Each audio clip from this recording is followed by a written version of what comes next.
This is the MHFI podcast with Carl Jensen and Doug Cunnington. We have authentic conversations about the journey to FI, health, happiness, and some very odd tangents. We interview FI experts, side hustlers, people on their way to FI, and those who have reached the other side.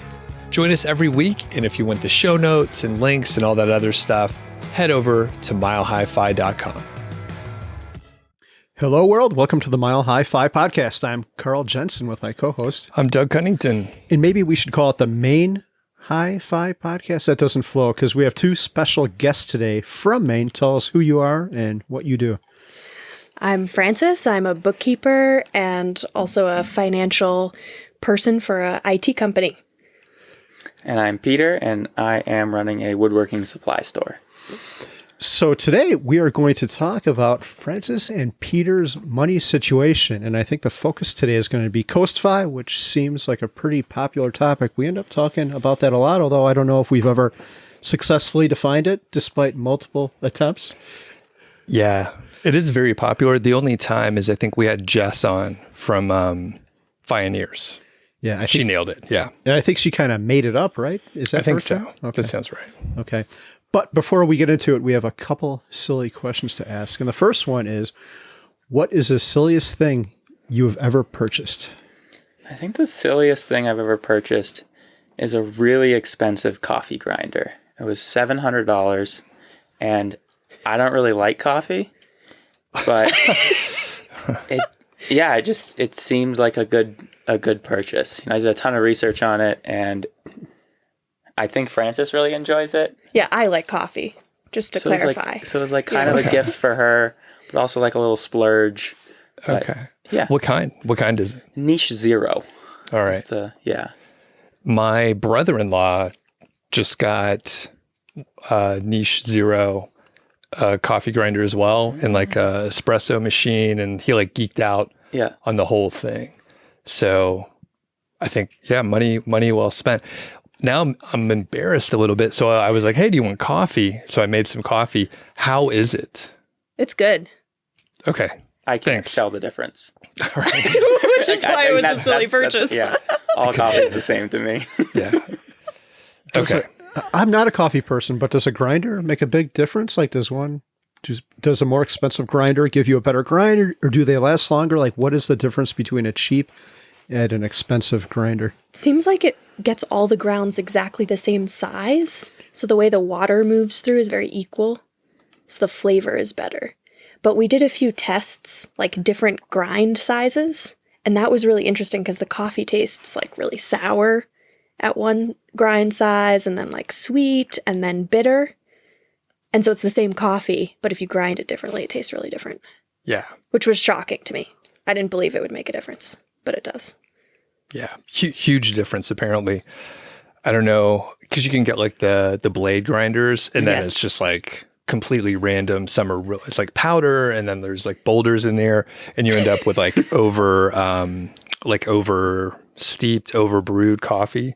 So it's like really bitter and stuff. Mm-hmm. Yeah. Right. Yeah. Okay. So I don't know if it's silly because you don't drink coffee and you don't give a shit. Yes. Yeah. No, I think it's a good purchase, but it's silly for me. Yeah. All right. Well, I'm glad that my coffee that I made passed the test. Yeah. Sometimes it's hard to go to people's houses. Yeah. Yeah. The coffee we had this morning at my friend's house, pretty bad. Okay. I'll say it here. All right. Yeah. I do have one more follow-up question, and there might be a reason Doug's coffee tastes good, and he has a dog, but I don't know if y'all have ever heard of this coffee. I think it's in Indonesia, where this kind of cat called like a sea, it starts with a C, I can't remember the name, but the cat eats the bean, poops the thing, they harvest the bean, and then they make coffee out of it. And Doug, am I wrong? Is that the coffee they had this morning, the cat poop coffee? Or? You are wrong, fortunately. Although, I hear it's good. And I'll take it up like one level, but still stick to your poop topic change. It doesn't matter what the topic is. Carl could bring it back around to poop somehow. Actually, Mindy mentioned that to me, sort of. Is that a skill that you have? I can get behind that statement. It's not just about the bidets. Yeah. It's a lifestyle. What's your other follow-up? Okay. that it? I think that was it. We do have one other question. I've always been curious about that. Like, who had the idea? Hey, there's a coffee bean in a piece of cat shit. Let's take it out and see how it tastes. It doesn't seem like a good life choice. But anyway, our second question, are you on team asparagus or not? Be careful how you answer. Team asparagus, Team asparagus. for sure. Yeah. All right. Sure. Yeah. How do you guys like to prepare asparagus? Mostly just like very lightly steamed with some olive oil and salt. But then we've also been broiling it Yeah, broiled's with really some good. ginger. Ginger. All right. And that's been really good. Okay. Cool. Yeah, I like the broiling, or I grilled it the other day. That's pretty good. Or just anything where you like get a little sear on there. Steamed is fine, but it's not as complex. It's Yes. just easy. Yeah. It's for the days when you're lazy. Yeah. And then what about you, Carl? How do you like to make it? Yeah, I like to do it on the grill. I don't know what spices Mindy puts on it. She is good at cooking. I am not, but she puts a bunch of stuff on there and then sears it. It's really good. Like when I had it as a kid, it was frozen stuff probably, and it was not too good, so I hated it. But now, as an adult, I like it, and I look forward to. Have y'all ever had the white asparagus? Or No. Have you? no, I used to see it as a kid, and you can't find it in stores here, but I saw it in Germany when we were over there. But I look forward to sourcing it sometime and trying it. We got to look around because, to be fair, I haven't looked at all. Have you? Yes, I have, but just in like King Supers, which is probably the lowest rung of grocery stores. You might have to go to Whole Foods to get something like that. Yeah, I think Whole Foods maybe. Is there Sprouts? Maybe it's Sprouts. Yeah. Maybe for Halloween, we're coming upon the fall. Those seem like scarier kind of vegetables than normal. Spooky. Yeah, exactly. Ghost asparagus. Okay, so y'all are the listeners, right? And you're here in Colorado. You're now in my basement. What are you doing in Colorado, and how did you end up down here? We're visiting some friends. My friend is going to UC Boulder for graduate program in ceramics. So we're staying with them, doing some visiting, getting some free housing. All right. Yeah, and it's super fun. They're artists, so their house is just filled with pots and photos and all sorts of weird stuff. Okay. Cool. And then how'd you end up here? In your basement? Yeah. I emailed. It's just that easy. It was just that. It was just that easy. Email Carl, Yeah. and then you end up down here just weeks later. Cool. So I guess we can get into the big stuff here, unless Peter, any other details about the trip over here or anything like that to Colorado, not down here. No additions. No, I think Francis did a good job. Okay, cool. So Carl, you got this email. What are we talking about today? Yeah, today we are going to talk about Francis and Peter's financial situation. They want our assessment on it, which they're probably regretting after we just had the talk about the cat coffee. But we'll do the best we can. We'll shape up and try to be mature from this point on. And I think perhaps the main focus, or one of the focuses, is Coast Fi, which comes up very frequently. What does how did you land on Coast Fi, and what does it mean to you? So I've been interested in Fi for a long time and came across your podcast through the Mad Fientist with your podcast takeover. But we've also realized that we're a little too frugal sometimes. And so the past year or so, we've been playing with spending some more money, seeing how that feels, buying expensive coffee grinders, that sort of thing. And I think we've both realized that we actually like working, but only want to work like 20 hours a week. So our goal is really to get to the point where we just don't have to work that much. So that's why Coast Fi appeals to us. Perfect. And we'll get into more details, but to help set the stage, can you share your age or relative age as much as, you're not supposed to ask a lady or a man their age. I don't even know what we're supposed to do anymore, to be I'm honest 26. with you. Okay. And I'm 30. And I ask everyone their age. Okay. Yeah. I don't know what we're supposed to do anymore. Okay. So fairly young, but you figured out, hey, we don't want to be like as aggressive and retire as soon as possible. You hear stories like from Carl or other people where they're like, oh, you could have like just slowed down a little bit. Okay. So when did you discover Fi originally? Ooh, Like, honestly, maybe when I was 18 or 19 is when I first heard about it. Yeah. Do you remember how, where? No, I honestly don't. One of the things that my dad did really well when I was young was getting me into investing in Vanguard. And so from like age 16, I was kind of introduced to that concept and starting to get used to it just with small amounts of money.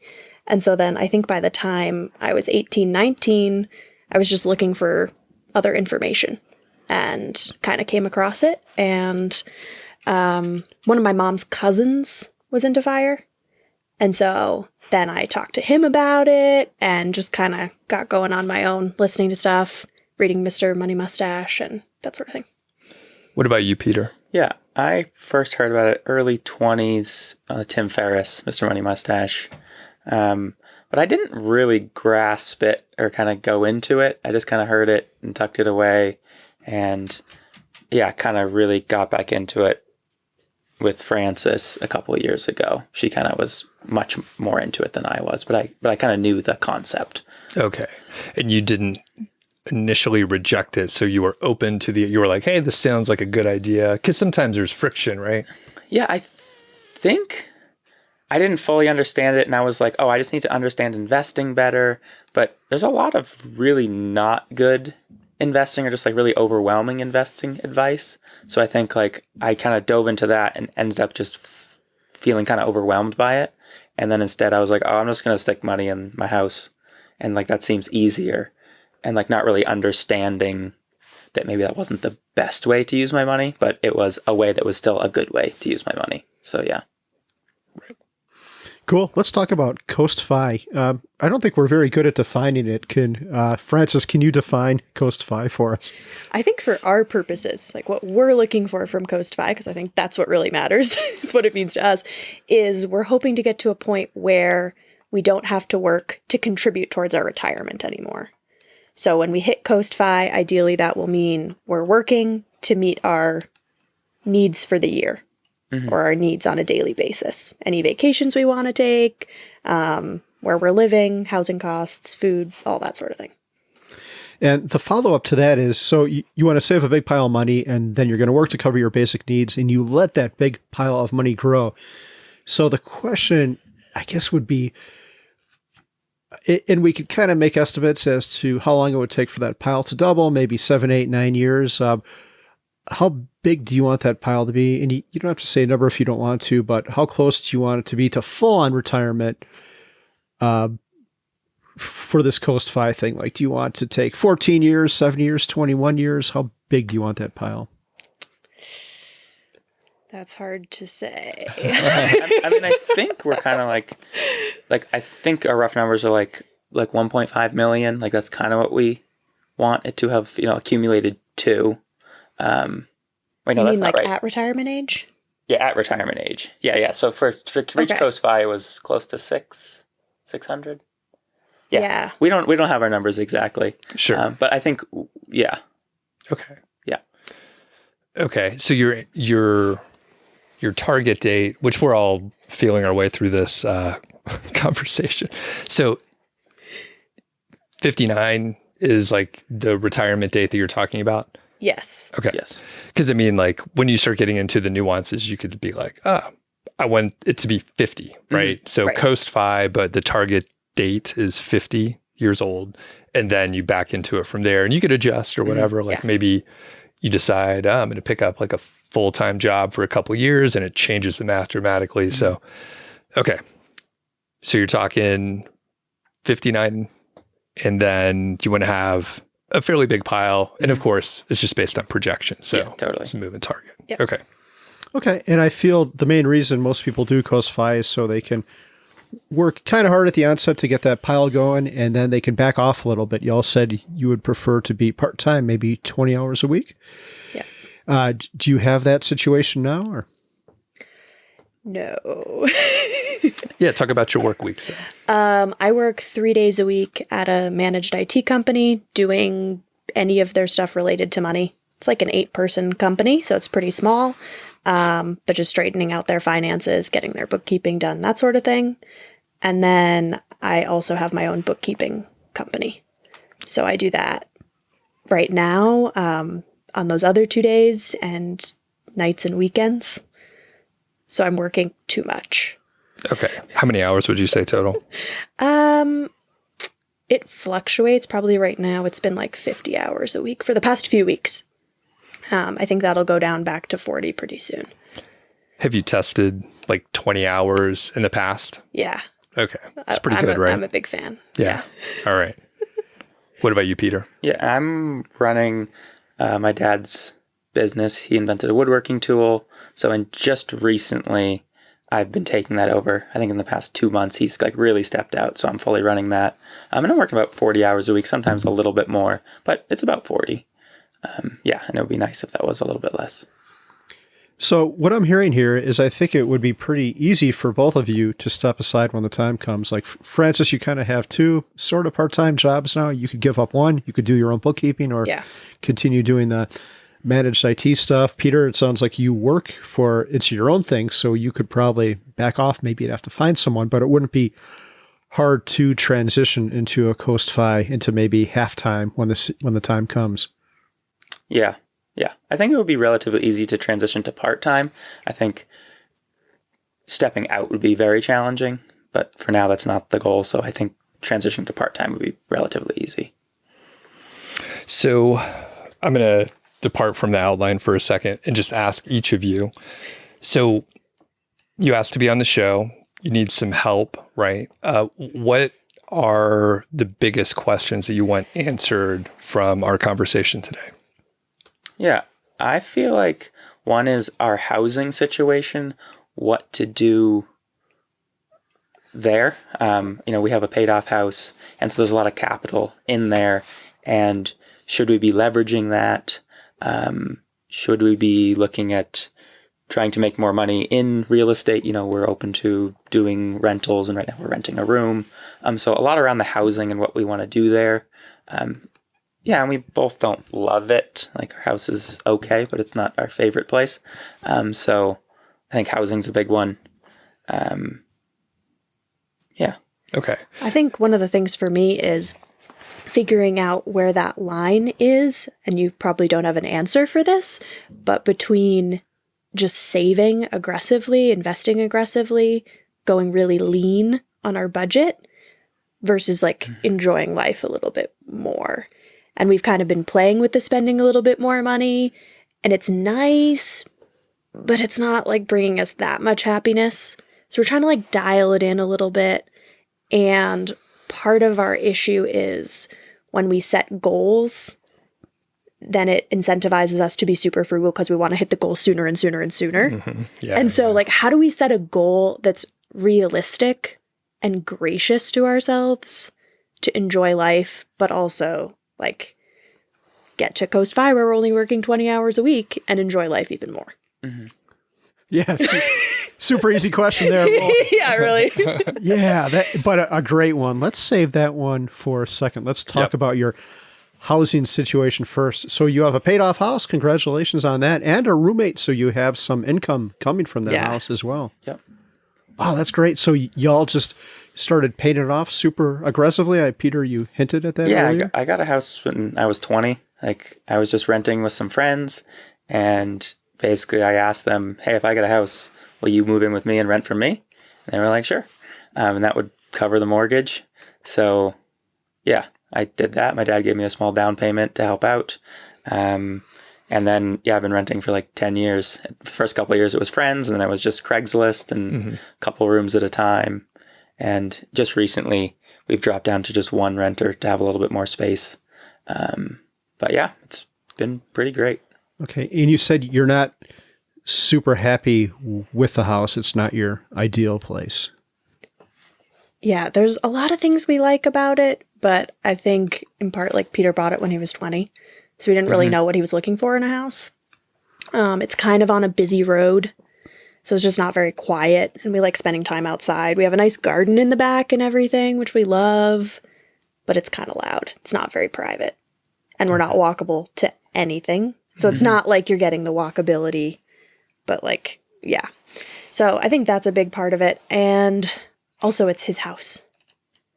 You know, like Right. he bought it when he was 20. He's lived there a lot longer. And so even though, you know, now we're married, we own it together, it's a joint venture, there's still something about it that feels like it's Peter's house. Something goes wrong, it's like his to fix. And I think we like the idea of moving just to kind of like shift that dynamic. And also we're renting a room, which has been really nice. Like the income is great.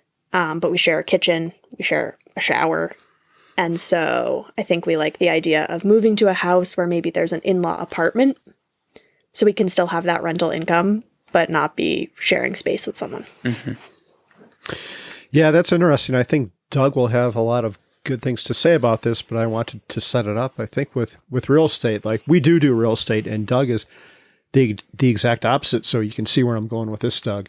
Yeah. No, well, I tried it and I was very bad at it. I just didn't do the math right. House that I bought in my 20s and it was upside down pretty quick. So I just don't enjoy the process. I don't enjoy the people involved, like real estate agents, brokers, potential renters. Just, I don't enjoy it. And it's a little bit more work for potentially a better return, especially if the home appreciates. So it's great for people that are into it. You guys obviously have like several years of experience with it. So you know if you want to keep doing it or not, which it sounds like you're okay with it as long as you had your own space. Is that right? I think that's accurate. Okay. And then, but it's okay. I'll tell everyone, it's okay if you're not into real estate. Everyone tries to push real estate onto everyone else. But some people just don't want to do it. And that's okay. Some of our friends are not into real estate, but they don't talk about it too much because it's not interesting to hear someone talk about how you shouldn't do something. It's just not. So I'll stop there. Are you interested in staying in the same area generally, or are you open to moving or anything like that? I think staying in the same area is kind of the way it's going to pan out. Yeah. Okay. Yeah, every time we come out here to Colorado, we're like, oh, wow, so nice out here. We could move here. This would be great. But all our family, friends, pretty much right within a half an hour radius. More distant family is farther away. But it's just really nice. Peter's job is very location dependent. And so we kind of have to stay within like a half an hour radius of where we are, at least for right now. Okay. How's the housing market around there? Hi. Yeah. High. Yeah. Okay. Sounds right. Yeah. Yeah. Yeah. One more closing thought with real estate is that, like Mindy and I talk about this all the time. People will see bigger pockets and then they'll be like, oh, I have to do a deal. I just want to get into a house, and they'll get into one. And the numbers are horrible. Like they'll be making $100 a month or something like that after all expenses. So if anything were to go wrong, poof, there goes everything. So if you do it, tread carefully. I think you can make a lot more money with real estate, more than the stock market. But the trade-off is you have to put your time in and do your research. And there's a lot of moving parts to it and a lot that goes in. Some people do some interesting things out here. Like Colorado is very ADU friendly. So you can build a little unit in your backyard with a bathroom as long as you don't violate setbacks and such, and then rent that out and make good money. And some people, a mutual friend of ours, actually the one we were talking about in Postman, built a really nice ADU in her backyard, moved into that, and then rents the main house out for a lot more money than she could get with the ADU. But just do your research and don't create another job for yourself, I would say. If you don't like being in real estate, or if you don't like being a landlord, if you don't have the temperament for people calling you up with issues, that might not be for you. It takes a special person, I think. Yeah. Yeah. So one other thing related to, the goals that you mentioned, are there any roadblocks or specific challenges that are standing in your way that you're already kind of looking at? I think a lot of our financial position right now is in the house and in cash. And so that's just kind of a decision we have to make moving forward. Like we might move and downsize and then invest more, or move and go with the rental unit option. So we're kind of weighing that as far as like how much work it would be and that sort of thing. But I think right now we're like pretty heavily in the house. Right. Yeah. Now, some people feel more comfortable to have the paid off house. So psychologically, where do you guys stand with that? I was very skeptical of that because I like the investment path more. He's more into the house generally. But now that we've paid off the house, that feels so good. That feels so good. I didn't think it would make a difference, but it really did. Yeah, it's hard to go back. I think that's the feeling. It's like looking at when we look at the numbers, and it does just feel like, having a mortgage feels like going backwards, even though it isn't necessarily, but it feels really nice. Yeah. Carl, what do you have to say? Yeah, it's a weird situation. I always thought I'm the opposite of that, I guess. We're locked in at 2.85 and I can get like 5% on my money. So there's no way I'll put a dime extra into that. I'm being paid to have a mortgage right now. But everyone's different and there's certainly value to not having debt. But I guess the difficult thing to build on, part of what I just said is it's the world changed. We went from being able to get a mortgage for 2.5%. Now I think a 30-year is like 7% or something like that. Yeah. And Pete just had a great post on this yesterday. Have you all had a chance to read that yet? The new Mr. Money Mustache post? And he said something kind of similar to what we were saying about interest rates, and that people are talking about, when are rates going to go back down and blah, blah, blah. But the truth is rates are pretty normal right now. This is where they've been historically. They're not, the weird anomaly was when they were so low. So if you're sitting around waiting for a big rate decrease, you might have to wait a little while for that.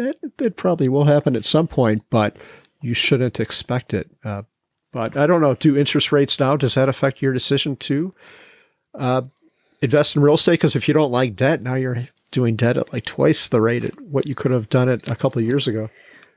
Yeah, I think we're still open to the mortgage option for sure. And definitely like what we're doing right now, how we paid off the house didn't logically make any sense as far as the rates. And so getting a mortgage again also won't make sense, which is kind of stupid, but that's where we're at. I think it does make the investment option a little more appealing, or the option of doing more of a lateral transition, like selling our house, buying something of a comparable or less price. In a sense, like downgrading, doing what people don't do, downgrading their house. Right. Okay. Yeah. I mean, we have a good mortgage rate on this place, but I know paying it off wouldn't be like the best financial move probably, but especially for my wife, having the mortgage gone would make a huge difference. And it would feel, I mean, I would be fine with it too. I don't have strong feelings about it. And I was going to say some of our friends they're the opposite of you, Carl, right? They're like, I'm just going to pay it off. Like the incremental gains, which could be significant over time, it's not worth it to them to have like the extra monthly expense. So yeah, it's a tough one. Okay. One other thing, skipping all around, but are there any specific influences or role models that are doing Coast Fi that you have observed, bloggers, podcasters, something like that? Just curious so people can follow along with them as well. Not really.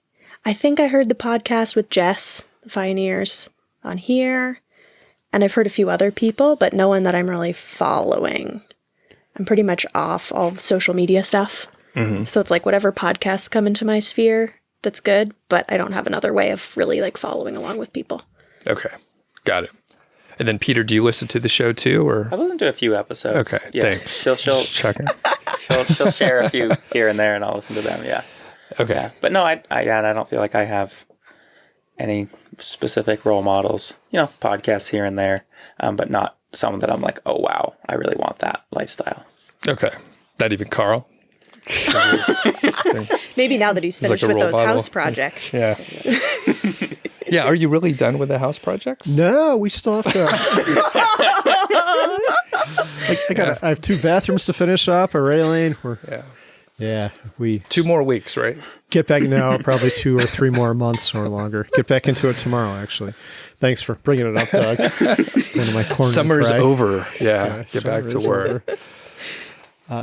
I'd like to talk about the other thing, which is way more important, happiness and what your perfect life looks like. But before we get into it, and maybe this will be sort of a setup, is in your initial email, you mentioned that you're frugal in recovery. Can you tell us more about that? Yeah. So we were both very frugal just people naturally. And so in the past year, we've been playing with like spending more money, as I mentioned, and seeing how that feels, kind of like pushing our limits of what feels comfortable in little ways and trying to break out of just like, what is the cheapest way that this can be done? And so that's the frugal and recovery part. Yeah. Okay. Can you give us some examples? Some examples. In the spending or in the being frugal or both? Oh, actually, yeah, both. Let's talk about the frugal first, Okay. and then what have you been testing? I mean, I think one example of the frugalness is, we had 2 roommates for a long time. I think most people wouldn't do that, and that's kind of more to get income, but really the ultimate goal is like to decrease our spending costs. So we were really going for that for a long time. We were trying to get our grocery bill lower, even though food is like the most important thing to us.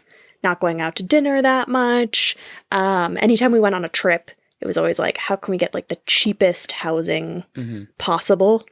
I don't do the flight thing that much. That just mind boggles me, like checking flights all the time. I can't do it. But the housing, I was always like, how can I get housing cheap? So those are just a few examples. Do you have any like grocery tips from the old days? Buying in bulk. Like we don't have a Costco or Sam's near us at all. So buying in bulk is kind of the only way to really cut grocery costs. Found a few places online where you can get like 50-pound bag of oats. Okay. And that's significantly cheaper. Okay. It's a lot of oats. If you want to store that like many oats. And just eating cheap foods. I mean, beans, oats, rice, that cuts costs a lot. Garden. The garden helps. Okay, cool. Peter, any other tips? Aside from groceries too. I mean, I think for most of my 20s was I just didn't go out. I just made my own food. So I think that was a huge part. Like, I'm not buying a $9 sandwich. That's insane. And now I go out to lunch every Friday, and I really like that. It's like a thing I do with my coworkers, and it's fantastic. Yeah. I think for me, it was just not spending on those extra things. And that was naturally pretty easy for me. I don't really want things for the most part. So it was never that challenging. But yeah, now we do really enjoy going out to fancy dinners. So doing that like once a month, we really like that. And even though spending $200 on a dinner feels kind of crazy, we really like it. Yeah. So that's been one of the things we've been doing, and it feels worth it. So that's pretty neat. You'll go into Portland for a date night, and I know Portland has a really good food scene. We talked a little bit about that before. Is that what does your $200 dinner look like? Yeah, going to Portland, to trying out a new fancy place. We've realized that we like the really expensive places because somehow they're less pretentious. They're more casual, but the food's really good versus going out to multiple $75 to $100 meals. The quality of the food is not as good. So we really like to go full in on once a month versus a few times a month. Okay. What is the best meal you've had this year? The best meal this year. I have not thought about that. We went to Isa in Portland, and they just had really, really good fennel and grapefruit, shaved salad.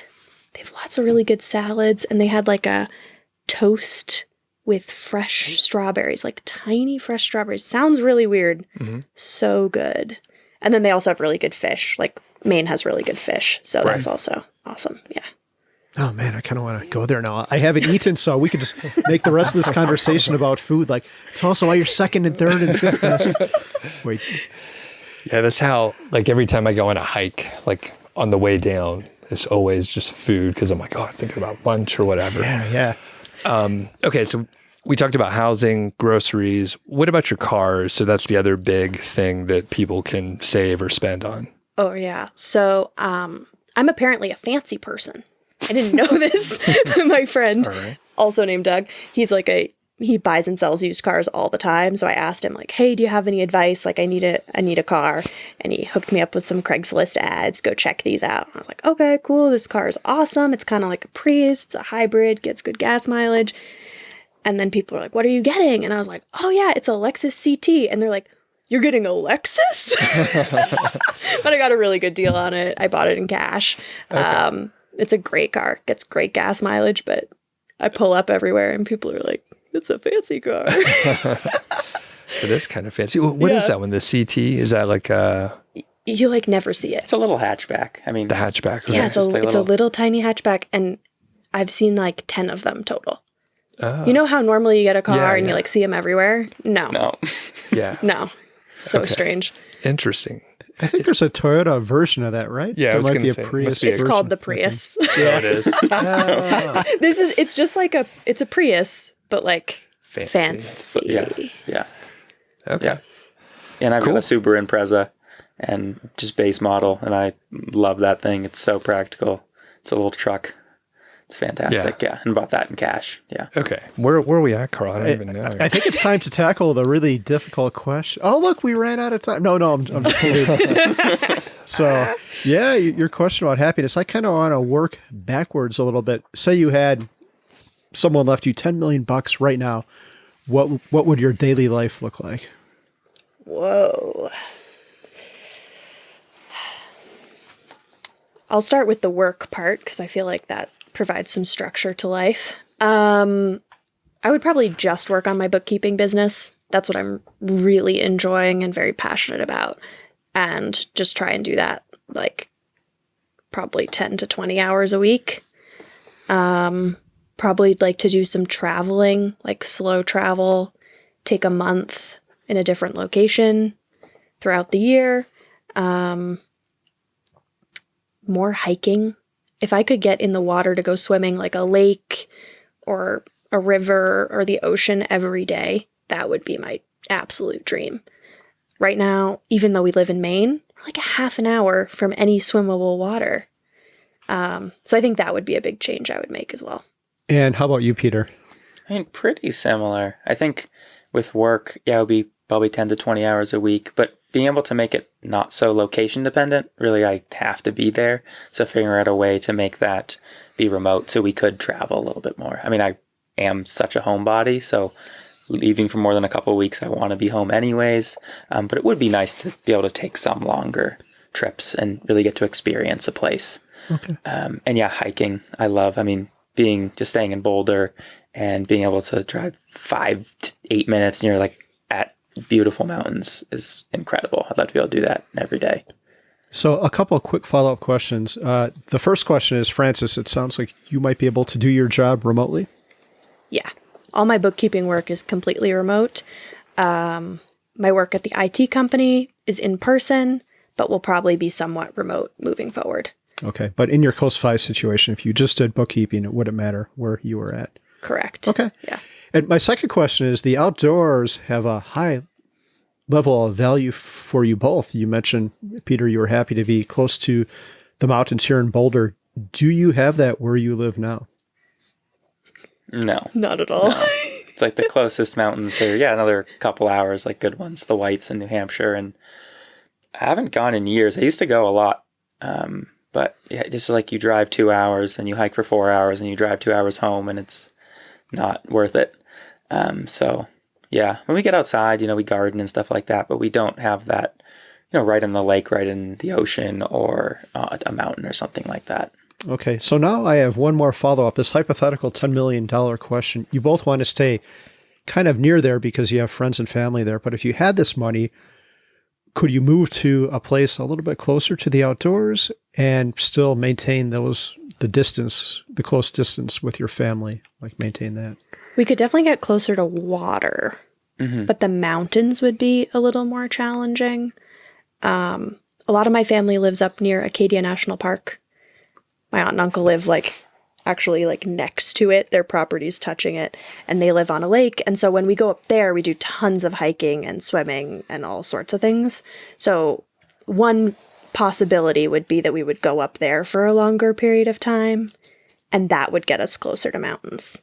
But as far as within our housing half an hour range, we couldn't really get closer to mountains. And another way to think about it, and I'm not sure, I phased out when Carl asked the question, but no, I'm just kidding. No, but another way to frame it is, could you move to Boulder, right? And then just fly back to visit? And there's a section in Die with Zero where like basically you have higher quality visiting time with the people when you're visiting there versus like if you could see them every day, but you don't, and you only see them like twice a year, maybe it's better if you just go to where you want to live and then visit, do the slow travel thing, go back for 6 weeks or whatever, hang out over the holidays, and then you go back to wherever you want to live. I think that's a great idea, Doug. Yeah, that's certainly a possibility. Yeah. I mean, yeah. Yeah, go ahead. Anything else? I think it just still, like, currently, it feels far enough out that we're not really, it feels like we're probably going to be where we're at for the next 10 years or so, kind of because of my job situation, that it's just not feasible to do that currently. So, yeah, I do have the feeling like, we could maybe in 10 plus years or something like that, move somewhere where there is mountains or ocean or something a little closer.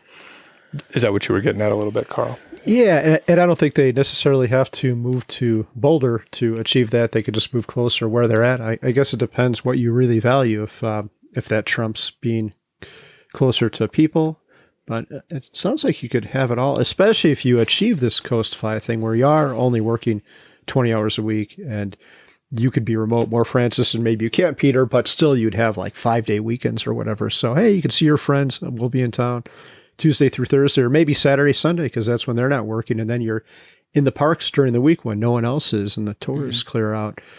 So maybe there is a way to do something like that. I know you gave us your numbers, and I don't want to talk about any of them if you're not comfortable talking about them. We could just go for it. Yeah, we're totally We're an open comfortable. book. Yeah.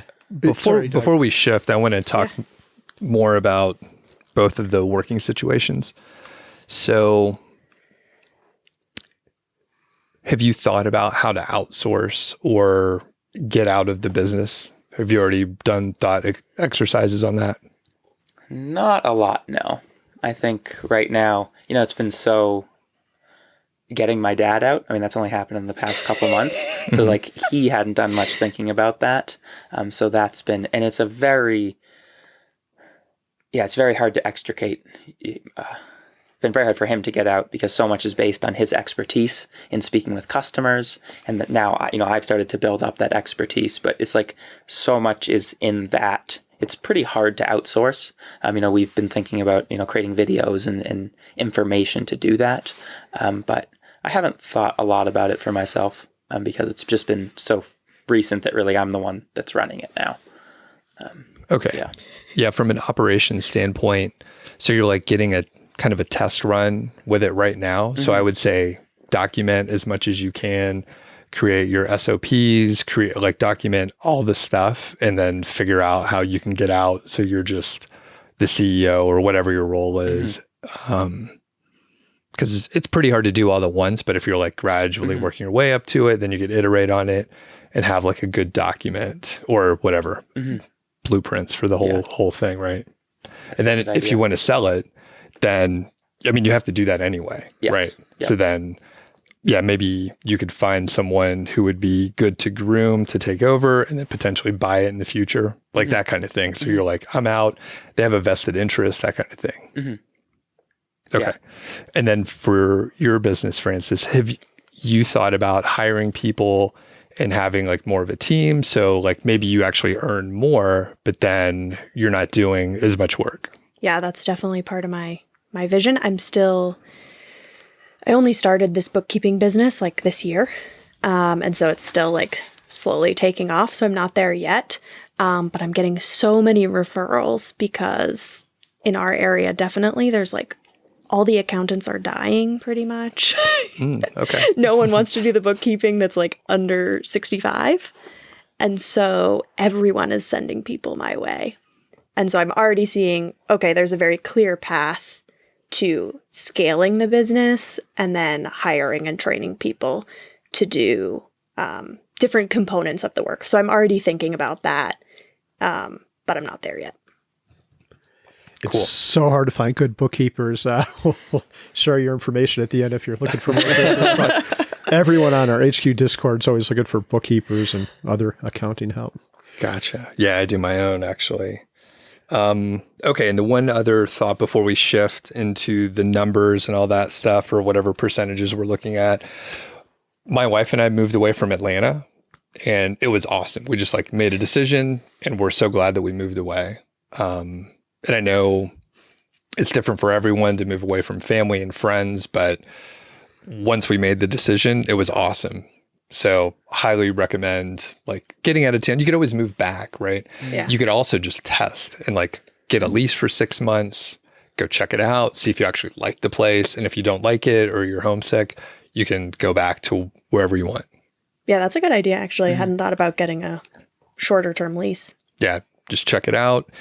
You may have to like throw your stuff in storage and keep like a minimal amount and make it sort of adaptable, but We're not stuff people, so it's no big, we could okay. like get rid of it and be fine. Okay, got it.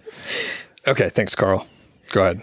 Yeah, sure. Is it because you like living here because you're closer to me, you have good proximity to me? And Yeah. I mean, I know you're kidding around, but like we moved and we ended up in Bozeman for a few years, which was great. But now, I met my new soulmate over here. We're wearing the same shirt even. Yeah. We always wear these shirts. We dress alike everywhere we go. yeah, I think It's the creepy. same underwear Yeah. too. Well, we usually don't wear underwear, but that's a topic for another Still matches. podcast. Still matches. Matching. The unfurnished basement is cool in the summer. There's a lot of value to it. Okay. So I'm looking at your numbers here, and I don't think you're ready to do the Coast Fi yet. And I'll just throw out a couple of them. And then I've got questions about a couple of the other ones. So you've got $100,000. Oh, hold on. About $125,000 in investments. And I kind of rounded down, but to get to $1.5 million, that'll take you probably close to 30 years if you just stopped now and did nothing else. And that's a long time. And y'all are young, so you've got a lot of time to make your money work for you. But I do see money here in other buckets that you maybe want to redeploy. And I'll start with the easy ones first. And this is interesting. You have $20,000 in an emergency fund. And then you say you have $20,000 in other savings for home repair, cars, vacation. So some of that sounds like an emergency fund too. Like $40,000 is a lot to have sitting around in cash. And I assume you have it in a high savings account, high yield savings account. But Yeah, we do, but we definitely have a very high cash position right now, which we're looking to change. So we'd love any advice on that. We do have $20,000 set aside for some home repairs. We just redid the roof on our house, or not on our house, on our garage, but Peter ended up doing that himself and it cost way less than we anticipated. So we don't have any big home repairs on the horizon, which we thought we might. Mm-hmm. So we'll probably reallocate that a little bit.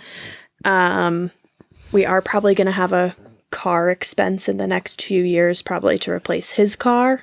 But again, like the amount that's sitting there, we're not going to spend that amount on a car.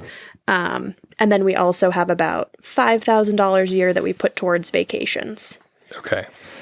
And you have the numbers listed here. Do you want to keep this confidential or can we share the numbers? Go for it. Sure. Okay. So the house, about $367 is paid off. You have $86K in savings, investments of $125K. Brokerage account, so that's post-tax, is $85,000, right? That's post-tax? Yep. Okay. Index funds for those. And then you have an IRA and a Roth, both with $20K. So thanks for letting us share that. It's really helpful for other listeners and such. The combined net income, including the rental income for the one roommate, is $102K per year. And then the spending, we have percentages here. Did I miss it? What's your annual expenses? Annual expenses. Do we know that? I think we figured it out yesterday. It was like 60,000. Okay, cool. So, and Carl, you were mentioning if they were to stop now, it would take a while for compound interest to, catch up. Yep. And have the amount in the nest egg. But you guys are thinking you'll still work like 20 hours Yes. per week. Do you have any idea like how much income that might be? Like it'll cover more than your expenses probably, right? I think it will. We were talking about this yesterday for the first time because of the podcast. We were like, we got to prepare. We have to think about this. And kind of realized like, oh, working 20 hours a week with the bookkeeping business, how I'm thinking it will be set up, and with Peter working for his company in a more limited capacity, the income will probably be more than what we need to cover our expenses per year. Okay. Even though that's, not intentional. But not, it'll probably, not a lot more. Yeah. I mean, yeah. So it would cover it, but it wouldn't be a lot more than covering it, I think. Okay. And Carl, am I thinking about this the right way, right? Yes. Okay. Do you have anything to add to it? Well, Help me out. I'm just kind of curious about the numbers. Like you have 86,000 in savings. And the other thing that we haven't talked about is you mentioned you had 46,000 for a future down payment, maybe for an investment property, like we talked about a little bit earlier. I think we have a couple of thoughts. I think one is being able to purchase something without having to sell, not doing contingent on sale, because that just seems nice. Or just being able to sell and then, not have a mortgage and kind of having that buffer, so that we could, maybe upgrade a little bit and get the, accessory dwelling unit, but not have to have a mortgage for it. So, we're not sure that's actually what we're going to do. I mean, that's one of the questions why we're here. It's like we just have such a large cash position. It seems a little bit unnecessary. Yeah, I've got a couple of real quick thoughts. It sounds like, Peter, you're handy. You did the roof and it was a lot less than you thought it would be. Like, do you build too? Are you handy with that? I'm pretty handy. I mean, I don't build, but when I bought the house, it was not nice. I've redone pretty much everything in there. Yeah. So it's significantly nicer. And it's my first time roofing. I'd done a tiny bit with a friend, but just a couple hours, but YouTube and some time and some hard work. Doug and I went to a presentation from Diana, who does the Economy Conference. Have you all ever heard about that? Yep. And the thing I really liked about hers is this talk is something no one talks about. She's like, oh, we're all so scared. We do the 3.5% rule. I see way too many people who are conservative. We shouldn't believe in the 4% rule. We should believe in ourselves and our skills and our community, because that's where it's totally controllable by us.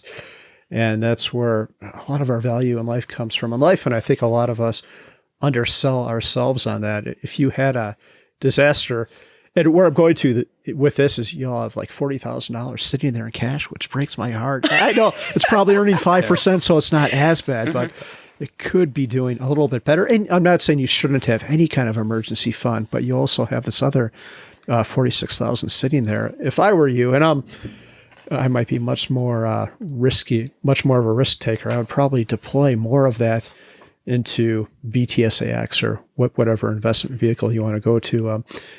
And I'll jump in and make it even more confusing. So I disagree with Carl on that. Yeah, you could make 5% more, right? Or whatever.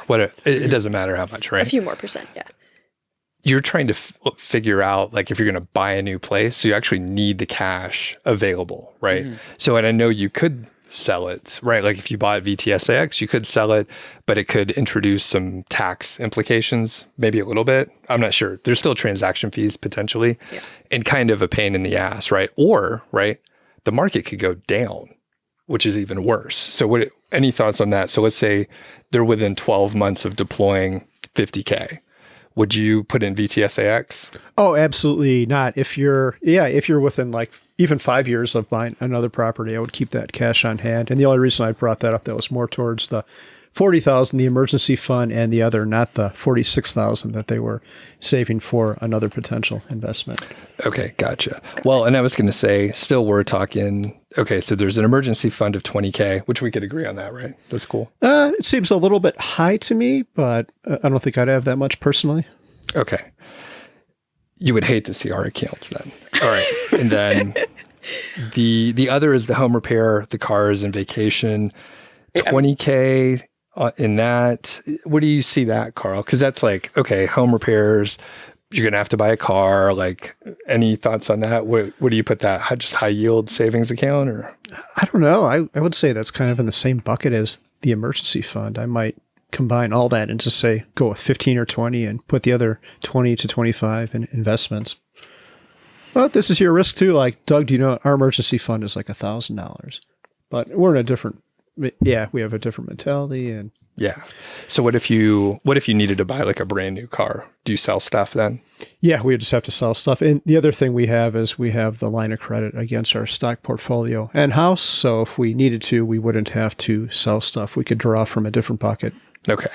And I think though, still, if you had, let's say you do $2,000 in your emergency fund, if you had to buy a new car pretty soon, and then the market goes down by, it potentially could go down like 10 or 15%. That's a pretty big hit, right? Like that hurts a lot. So that, I guess that's why I'm like, if you know that you are going to buy something, it's not as easy as just throw it in the market, and in 30 years, you'll get great returns because we're looking at a very small time frame. Okay.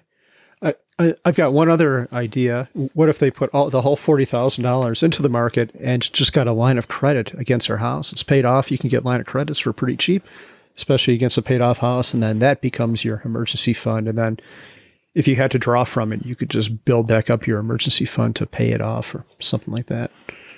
That seems reasonable. And by the way, I don't have a horse in this race. I really don't care. My wife keeps a lot of savings. It makes her feel better. But yeah, I'm just playing devil's advocate. Yeah, so I think all those approaches are probably fine.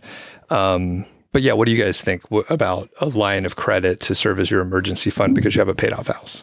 I think I'm less into that idea, but I do agree we could make our emergency and saving situation a lot leaner.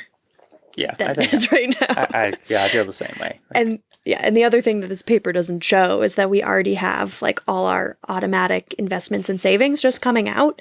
And so every month we're just automatically contributing to these accounts still. And so I think like at that point, definitely we should be shutting this off, shutting that automatic investment off for these accounts, and also probably investing a percentage of it in the market instead of it just sitting in a high yield savings account. So maybe what you could do, because the automation's great, right? But you could, potentially turn it off, or you could, whenever you get back home, lump sum, invest it, and then just replenish the funds just to keep the routine and the automation up. Any thoughts on that? I mean, it's like 6 of one, half dozen, right? Yeah, no, I think you've got it. All right. I do have one other comment. One thing I don't see is you do have a pretty healthy amount of money coming in, and you have a Roth, but I don't see a 401k on here. Like, you could have a solo 401k associated with your corporate entity, and then you're reducing your pre-tax income, and you'd be able to put a little bit more away if you did that, because you're taking like the 25% off the top and saving that in taxes. Yeah, I think I will do that. That's on my list. It just hasn't happened yet. And I did have a few 401ks previously that are rolled over into that IRA. Okay. So that's why you don't see that on there. Yeah. Yeah. If you do, I would definitely try to do that. But then if you want to be even more exotic, we have a self-directed one where we can invest in other things. Like, we could even invest in real estate with ours. We can't manage it ourselves. There's some strict rules if you're not familiar with them, but we could buy like a syndication if we wanted to do that, or we could buy a rental house. We just can't manage it with our 401k, which is kind of interesting. It's a whole other topic, but what is that called? It's a self-directed solo 401k. Okay. And they're cool. Super cool. Like, we actually owned a trailer park in Maine, outside of Bangor with ours. And we own a couple of syndication deals now with ours. And, don't do it unless you really have to. VTSAX should be, I think, the default for everyone. Again, we're not financial advisors, but unless you can really make a strong case for something else, I would stick with that. So one thing we haven't resolved is the housing thing, right? So I don't know. How do you guys usually make decisions? That's an easy question, huh? We talk about it a lot. We talk about it, yeah. I mean, we usually come to an agreement pretty well on things once we've both thought about all the viewpoints. But then a lot of it comes down to how it feels. Like, as much as we're very logical people, ultimately it usually comes down to, okay, does it feel like this is the right thing to do? Mm-hmm. And for, one of the main questions is like, you have so much equity in the paid off house and you're like, can this get us to our goal much quicker? Which maybe it could, but we don't know potentially where you would move into. Maybe there would be rental income, maybe not. So I think that would be like the main assignment is like figure out, where you want to be. Do you want to have the in-law suite or whatever to rent out as a separate unit or whatever? And yeah, that's a tough one because like the location is important. And if you're starting to think like, okay, maybe in 5 years or something like that, you would move out of the area. So that changes it a little bit too, right? Yeah. Mm-hmm. And then, yeah, so I don't know. Yeah, any thoughts on that? How are you thinking about it? I think probably just to give you some context, like if we are to move and get something with an apartment in it or some sort of, in-law suite or whatever, it's probably going to be like $500,000 to like 600,000, just from looking at the price points in our area.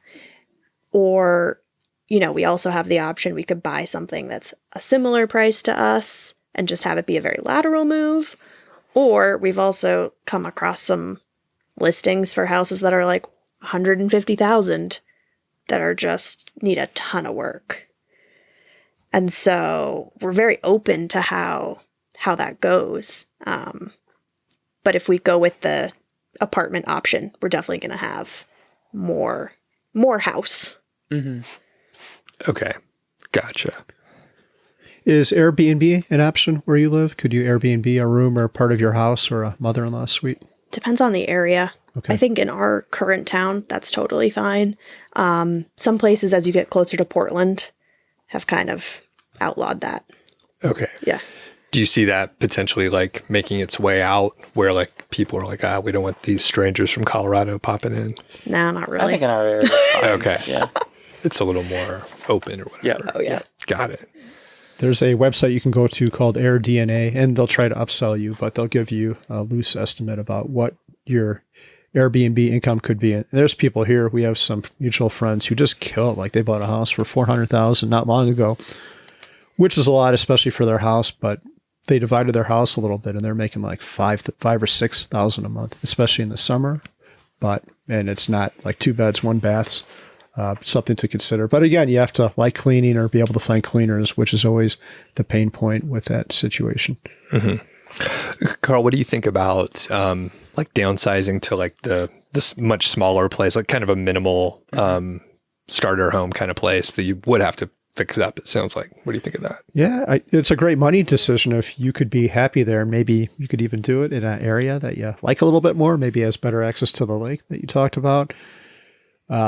Yeah, certain people are okay in a small environment. Others, not so much. Like, I don't think I would like a tiny house or anything like that. I was once reading I had a psychology class at university, and they were talking about couples who moved into like these geodesic dome things. You ever see those? Oh, yeah, I've heard about those. Yeah. And the issue is you're on top of each other all the time. There's no separation of space. So I guess supposedly these people are more prone to marital issues because no one has their space. So I'm not going to be living in like a 300 square foot apartment with another person, but maybe you two are different. Maybe you're okay with that. But I think downsizing would be great. Like, what if you could recapture $100,000 from the sale and put it into VTSAX? Then you've dropped your number down to like 7 years. You've sped up your number 7 years, 7 or 8 years, depending on what you think it's the time to double. But I think that's great. Or try to find the spot where you could build the ADU or subdivide it to get more money from rent.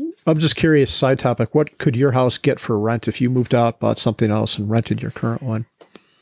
Not as much as you would think. Okay.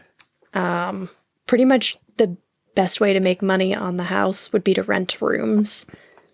But we're not going to do that if we're not living there because it's just like too complicated with people. Mm-hmm. I think if we rented the whole house, maybe 23, 25. Maybe. Yeah, I think that would be pushing it. Okay, and just to reiterate, the house is worth almost $400,000. Is that correct? Yeah. Okay, so those are bad numbers. I would not touch that. Mm-hmm. Yeah. Okay. Cool. So I think we gave you a lot to think about. Do you have follow-up questions on anything? I mean, I guess I want to, and I know you can't really answer this question, but I'm going to ask it anyways, which is like, well, what would you do in our situation? Given everything, how would you reallocate? How would you be thinking about it? Oh, I totally have an answer for that. I've got bullet points here too. The first thing I would do is reconsider the amount of money you have in emergency funds. You kind of have 40-ish thousand. I know some of that's vacation, but I would go way down on that and redeploy that money into index funds. I would consider the solo 401k. I would resolve your housing situation next, because you've got a bunch of money just sitting there waiting to maybe buy a house or not buy a house. That money could be put to use in either case, to buy the house or do the index fund. Now I have to read my own handwriting here. Let's see here. And I can't read it. I need glasses to read my own handwriting. But I think if I were y'all, I'd grind it out for a little while longer too. Get that savings up to maybe, I don't know, somewhere north of $200,000 or maybe even a little bit more than that. And then I like some of Doug's suggestions on how to like automate things or maybe build up your business a little bit, Francis. There's such a need for what you do if you're good at it. And if you could hire a couple people, you'd have business all day long. But I guess the main thing I would do is try to get a little bit more money deployed before going to the coast fight. Oh, and the other one, the one I can't read, is the most important one of all.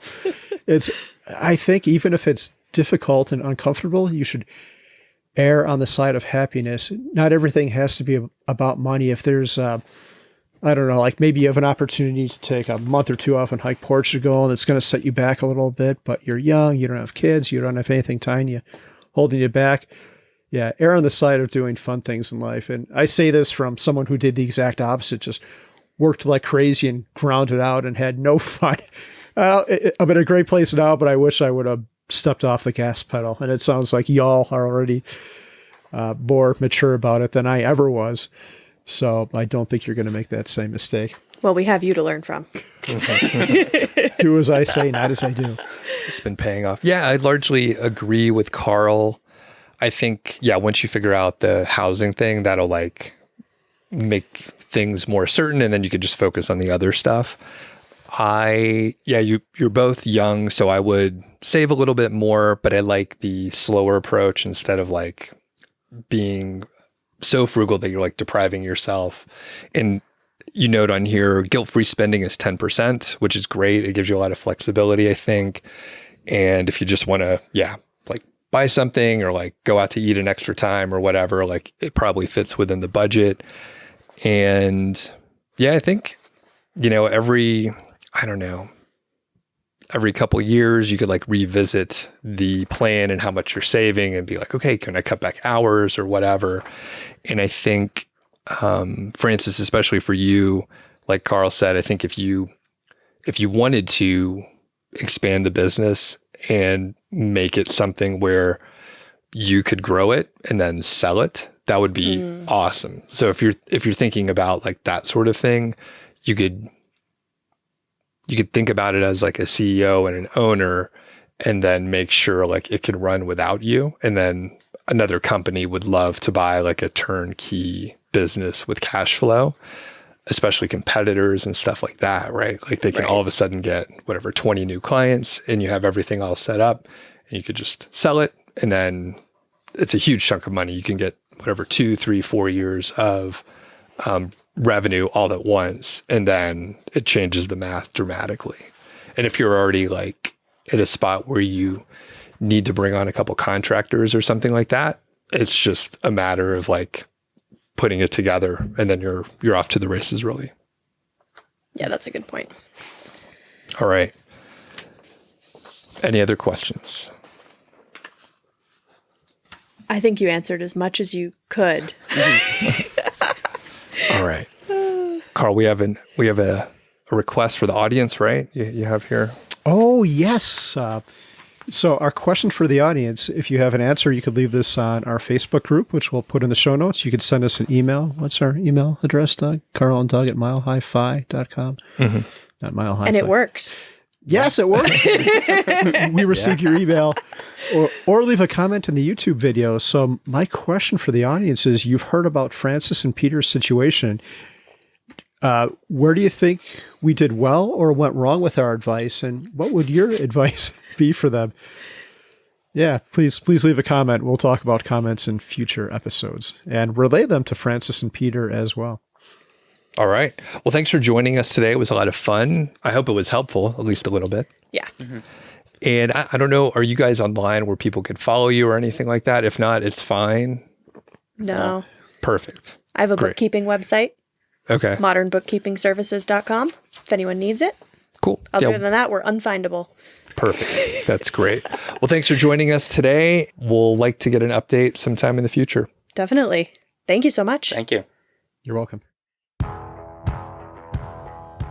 Thanks for listening to the show. That was the Mile High Five podcast, and I'm Doug Cunnington, the balder host, and Carl Jensen is the cool, sexy one.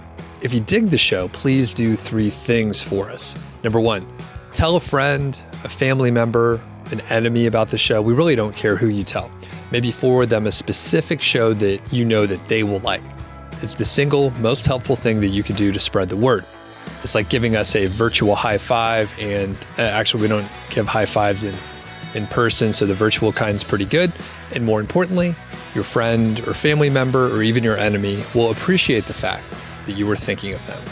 Number 2, make sure you're following or subscribed on your podcast app, Apple Podcasts, Spotify, Overcast, YouTube, whatever you're using, and that way you won't miss a show. And number 3, please leave us a rating and review. We read them on the show occasionally, and you might hear yours out there on an upcoming episode. Quick disclaimer, this show is not financial or legal advice. I'd actually be surprised if it sounded like it. It's really just for entertainment, and that's at least what we're hoping for. But seriously, get advice from professionals. Carl and I are just 2 guys with microphones that sit in my basement and talk. So we'll catch y'all next week.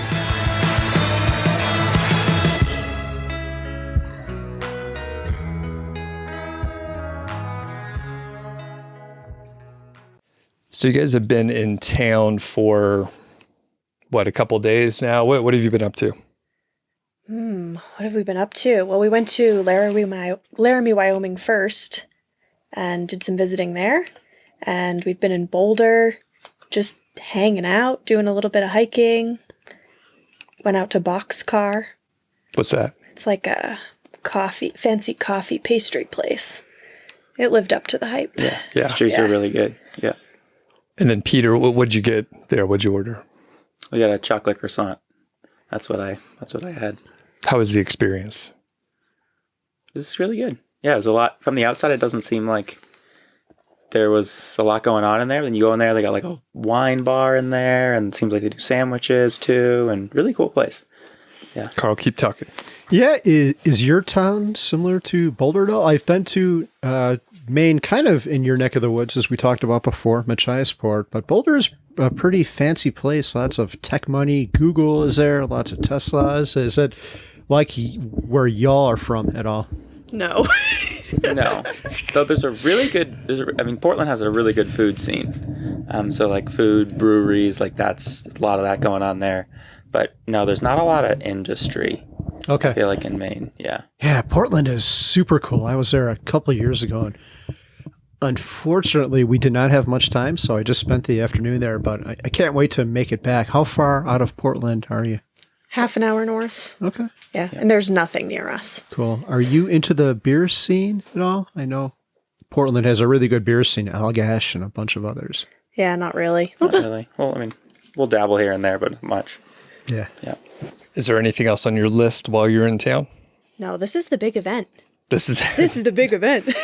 Doug, now I feel pressure. This is their big event. Doug, you should do your song. Do your Mile High Five song and dance routine for them. I think it would be appropriate at this time. We're going to let them down if you don't do it. we'll have to.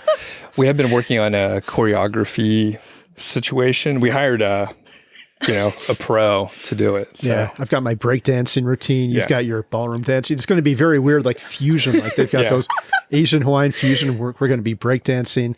What did I just say? Ballroom dancing fusion. It's going to be great. And we have, the tearaway suits.